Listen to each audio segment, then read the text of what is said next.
CPI ജില്ലാ സമ്മേളനങ്ങളിലെ പ്രതിനിധി ചർച്ചയിൽ സംസ്ഥാന സർക്കാരിനും മുഖ്യമന്ത്രിക്കും രൂക്ഷ വിമർശനം. സർക്കാർ പ്രതിസന്ധി നേരിടുമ്പോഴും മുഖ്യമന്ത്രിയുടെ അകമ്പടി യാത്ര തുടരുന്നത് തെറ്റായ നടപടിയാണെന്നും വീണ തൈക്കണ്ടിയലിന് എതിരായ മാസപ്പടിക്കേസ് തെരഞ്ഞെടുപ്പുകളെ ബാധിച്ചെന്നും തൃശൂർ സമ്മേളന പ്രതിനിധികൾ വിമർശിച്ചു.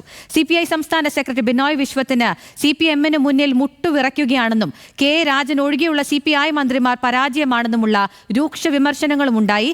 എന്നാൽ CPI മന്ത്രിമാർക്ക് എല്ലാവർക്കും വീഴ്ച ഉണ്ടായെന്ന് കാസർഗോഡ് സമ്മേളനത്തിൽ പ്രതിനിധികൾ വിമർശിച്ചു. മുഖ്യമന്ത്രി പിണറായി വിജയന്റേത് കമ്മ്യൂണിസ്റ്റ് ശൈലിയല്ലെന്ന വിമർശനമാണ് തൃശൂർ ജില്ലാ സമ്മേളനത്തിൽ ഉയർന്ന പ്രധാന വിമർശനങ്ങളിലൊന്ന്. പിണറായി വിജയനേക്കാൾ വലിയ മുഖ്യമന്ത്രിമാർ പോലും ട്രെയിനിൽ യാത്ര ചെയ്തത് മറക്കരുത്.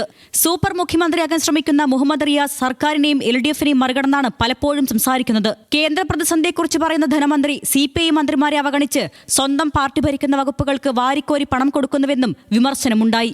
എന്നാൽ ഇടതുപക്ഷ സമ്മേളനങ്ങളിൽ വിമർശനങ്ങൾ സ്വാഭാവികമാണെന്നും എല്ലാ വകുപ്പുകൾക്കും ഒരുപോലെയാണ് ധനവകുപ്പ് പണം അനുവദിക്കുന്നതെന്നും KN ബാലഗോപാൽ പ്രതികരിച്ചു. എല്ലാ പാർട്ടി കമ്മിറ്റിക്കകത്തും സമ്മേളനത്തിനകത്തും അതത് പാർട്ടിയുടെ പ്രവർത്തനങ്ങളും പൊതുവിൽ മുന്നണിയുടെ പ്രവർത്തനങ്ങളും ഒക്കെ സംബന്ധിച്ചുള്ള ചർച്ചകൾ വരും. അത് സ്വാഭാവികമാണ്. ഗവൺമെൻറ് വളരെ കളക്റ്റീവായിട്ട് ഒരു കാര്യമായിട്ടാണ് പ്രവർത്തിക്കുന്നത്. എല്ലാ വകുപ്പുകൾക്കും ഒരേപോലെയാണ് എന്ന് മാത്രമല്ല, ഏറ്റവും അത്യാവശ്യമുള്ള ചില വകുപ്പുകളുണ്ട്, അങ്ങനെ നമുക്ക് ആവശ്യത്തിലധികം, അതിന് അധികം പണം കൊടുക്കേണ്ടി വരും. പാർട്ടിയുടെ മന്ത്രിമാർ CPM-നെതിരെ നിലപാട് പറയാൻ തയ്യാറാകുന്നില്ല. കെ രാജനൊഴികെയുള്ള മന്ത്രിമാർ പരാജയമാണ്. സിവിൽ സപ്ലൈസ്, കൃഷിവകുപ്പുകൾ കൊണ്ട് ജനങ്ങൾക്ക് പ്രയോജനം ലഭിക്കുന്നില്ല.